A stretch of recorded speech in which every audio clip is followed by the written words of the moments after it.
ఓం సమర్థ సద్గురు సాయినాథ్ మహారాజ్కి జై. ఓం సాయిరామ్. మన బాబా కుటుంబ సభ్యులందరికీ నమస్తే అండి. హాయ్ ఫ్రెండ్స్, మీ అందరిపైన షిరిడి సాయినాథుని ఆశీస్సులు ఉండాలని, మీరు ఎప్పుడూ క్షేమంగా సంతోషంగా ఆరోగ్యంగా ఉండాలని మనస్ఫూర్తిగా బాబాగారిని కోరుకుంటున్నానండి. ఈరోజు వీడియోలో మన బాబాగారి సందేశం అండి. మన బాబాగారు ఏమంటున్నారంటే, తల్లి, తొందరపడి నేను తీసుకువచ్చిన సందేశాన్ని నెట్టివేయకు. రేపు నీ జీవితంలో ఊహించినటువంటి శుభవార్తను తప్పకుండా వినబోతున్నావమ్మా. ఆ గుడ్ న్యూస్ ఏంటో నేను చెప్పే ఈ సందేశం ద్వారా విను అని అయితే మన బాబా గారు మనకి ఒక చక్కటి సందేశంతో మన ముందుకు వచ్చారండి. మరి మన బాబాగారు ఏం చెప్పబోతున్నారో బాబాగారి మాటల్లోనే తెలుసుకుందామండి. అంతకన్నా ముందు చాలామంది సమస్యలతోటి సతమతం అవుతూ కామెంట్స్ పెట్టుకుంటున్నారు కదండి. మీ అందరి కోసం ఒక మంచి మార్గం చెబుతానండి. మాకు తెలిసిన గురువుగారు ఉన్నారు ఫ్రెండ్స్. ఈ గురువుగారు ఉన్నది ఉన్నట్లుగా చెబుతారండి. ఒక్కసారి మీరు నమ్మకంతో ఈ గురువుగారిని కాంటాక్ట్ అవ్వండి. శ్రీ రేణుకా ఎల్లమ్మ తల్లి జ్యోతిష్యాలయం, కోయ గురూజీ లక్ష్మణ్ రాజు గారు. ఫోన్ నెంబర్ వచ్చేసి 8466923012.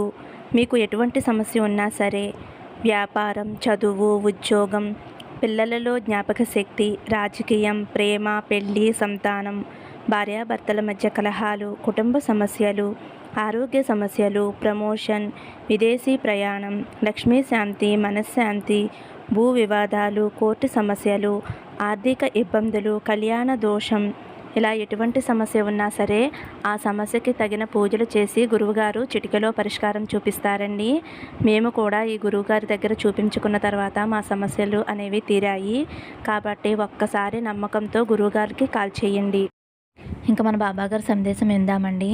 మన బాబాగారు ఏమంటున్నారంటే, తల్లి, గొప్ప శుభవార్తతో నీ ముందు నించుని ఉన్నాను. నీ వెనక్కి పంపవద్దు. రేపు తప్పకుండా నీ కోరిక నెరవేరుతుంది తల్లి. అలాగే నీ కోసం ఈ బాబా ఒక పెద్ద శుభవార్తను తీసుకుని వచ్చాడు. ఈ మాటలు ఎందుకు తల్లి వినటానికి సిద్ధంగా లేవు? ఎప్పుడూ కూడా నేను చెప్పినటువంటి విషయాలపై అశ్రద్ధ చూపుతూ, ఎప్పుడూ కూడా నీ బాబా తండ్రి చెప్పే సందేశాలను శ్రద్ధగా ఆలకించటం లేదు అని నేను బాధపడుతూ ఉంటున్నాను తల్లి. రోజైనా సరే నేను చెప్పే ఈ సందేశాన్ని పూర్తిగా విను తల్లి. అర్థమవుతుంది. పూర్తిగా ఆలకిస్తావు కదా తల్లి. పదే పదే నీకు జరిగిపోయిన గతాన్ని తలుచుకుని తల్లడిల్లిపోవలసిన అవసరం లేదమ్మా. ఎందుకంటే గాయమే లేనటువంటి గతం ఎవరికీ కూడా ఉండదు. కాబట్టి ప్రేమ లేనటువంటి మనిషి కూడా ఈ ప్రపంచంలో ఎవ్వరూ ఉండరు. ఈ రెండూ లేని జీవితం ఎవరికీ ఉండదు. జీవితంలో కొన్ని జ్ఞాపకాలు మర్చిపోతేనే గాని బ్రతకలేము. గాయాలు గుర్తు తెచ్చుకుంటేనే గాని ఎదగలేము. జరిగిపోయిన గతం నువ్వు మర్చిపోలేకపోతే జీవితంలో నువ్వు కోలుకోలేవు తల్లి. జరిగిపోయినటువంటి చేదు జ్ఞాపకాలను పదే పదే తలుచుకుంటూ ఎవరైతే నీ మనసును కష్టపెట్టారో వారి గురించి ఆలోచించటం అస్సలు మంచి పని కాదు తల్లి. ఎంత కష్టం వచ్చింది అని చెప్పి ఎప్పుడూ కూడా నువ్వు భావించవద్దు. ఇంత కష్టం వచ్చింది అని ఒక్కడివే కూర్చుని బాధపడుతూ ఉండటం ఈ బాబా తండ్రి గ్రహించలేదు అని అనుకుంటున్నావా? అలా అనుకోవటం నీ పొరపాటు, నీ అమాయకత్వం అవుతుందమ్మా. నేను నిన్ను గమనిస్తూనే ఉన్నాను. నువ్వు ఈ కష్టం నుండి బయటపడి ఎంతో సంతోషంగా జీవించే సమయం అతి దగ్గరలోనే ఉంది తల్లి. నా మాట వినమ్మా. ఒంటరిగా కూర్చుని బాధపడవద్దు. అలాగే జరిగిపోయిన చేదు జ్ఞాపకాలను, గతాన్ని కూడా పదే పదే తలుచుకుని గుర్తు చేసుకుని వాటి ఆలోచనలతో అస్సలు ఉండవద్దు. ఒంటరిగా కూర్చోవటం మానేసి నీకు నేను తోడు ఉన్నాను అని మనసా వాచా కర్మన మనస్ఫూర్తిగా నమ్ము తల్లి. నా మందిరానికి వచ్చి 10 నిమిషాలు కూర్చుని ఈ మంత్రం జపించుకో అమ్మా. ఓం శ్రీ సాయి పరమ సుఖదాయ నమః. ఓం శ్రీ సాయి పరమ సుఖదాయ నమః. ఓం శ్రీ సాయి పరమ సుఖదాయ నమః అని ఈ మంత్రాన్ని 11 సార్లు జపించుకో తల్లి.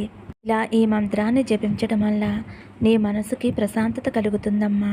సుఖశాంతులు కలుగుతాయి. ఇప్పటి వరకు నీ జీవితంలో ఎన్నో చేదు జ్ఞాపకాలను చూశావు.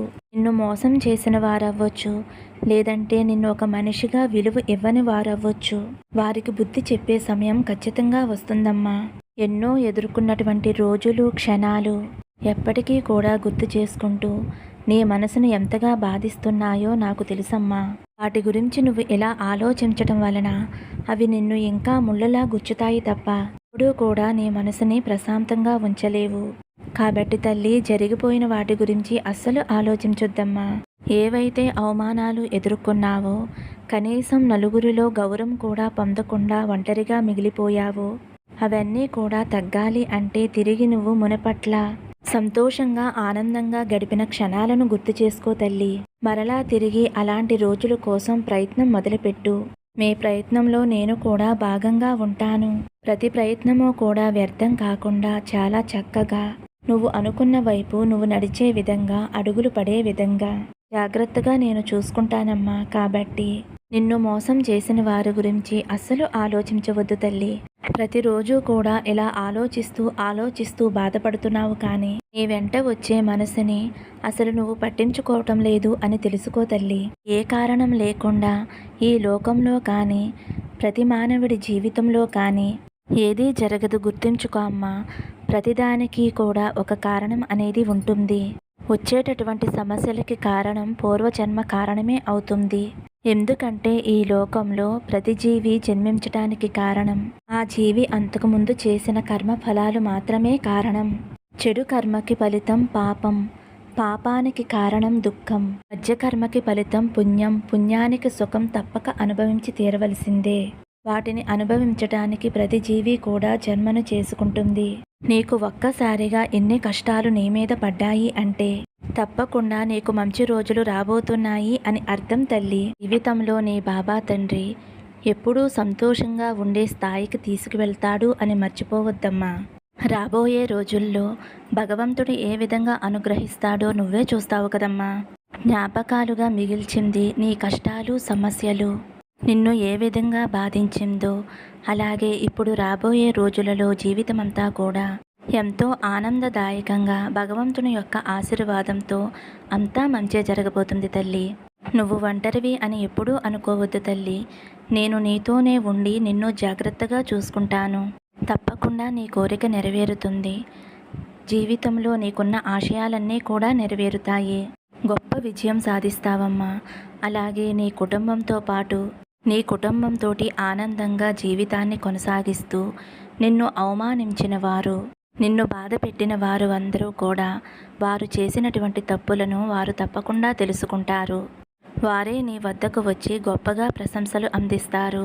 ఇదంతా జరగాలి అంటే ఇప్పటి వరకు నేను చెప్పింది అంతా కూడా జాగ్రత్తగా, శ్రద్ధగా మనసులో ఉంచుకుని అమలుపరిచే విధంగా ఉండాలి. నువ్వు సంతోషంగా ఉంటావు తల్లి అని నేను ఎప్పుడూ కూడా మాట ఇస్తూ ఉంటానమ్మా. కానీ నువ్వు మాత్రం నన్ను ఎప్పుడూ కూడా పూర్తిగా అర్థం చేసుకోకుండా నన్ను ఎప్పుడూ కూడా నిందిస్తూ ఉంటావు. బాబా నాకేమీ చేయటం లేదు, నేను అంటున్నటువంటి మాటలు పట్టించుకోవటం లేదు, అసలు నేను బాబాకి ఇష్టం లేదు అని ఎప్పుడూ కూడా నువ్వు అనుకోవద్దమ్మా. నువ్వు నా ముద్దు బిడ్డవి తల్లి. బాబా నీ కోసం పరితపిస్తూ ఉంటాడు, నీ గురించి ఆలోచిస్తూ ఉంటాడు. నీ చేయి నేను ఎప్పటికీ వదలనమ్మా. నీకు సత్య ప్రమాణం చేస్తున్నాను. అలాగే నువ్వు నన్ను ఎప్పటికీ కూడా నా చేయి వదలవద్దు తల్లి. నీకు తోడుగా నీడగా ఉంటాను. నా రక్షణ నీకెప్పుడూ ఉంటుందమ్మా. నా మీద నమ్మకంతోటి, భక్తితోటి ధైర్యంగా, సంతోషంగా ఉండు తల్లి అని అయితే మన బాబా గారు మన అందరికీ చక్కటి సందేశం అందించారండి. మరి ఈ సందేశం మీ అందరికీ కూడా నచ్చింది అనుకుంటున్నాను ఫ్రెండ్స్. నచ్చితే కనుక ఒక చిన్న లైక్ ఇవ్వండి. ఫస్ట్ టైం చూసేవారైతే మన బాబా భక్తి ఛానల్ తప్పకుండా సబ్స్క్రైబ్ చేసుకుని సపోర్ట్ చేయండి. సర్వే జన సుఖినో భవంతు. సమస్తం సద్గురు సాయినాథార్పణమస్తు. శుభం భవతు. జై సాయిరామ్.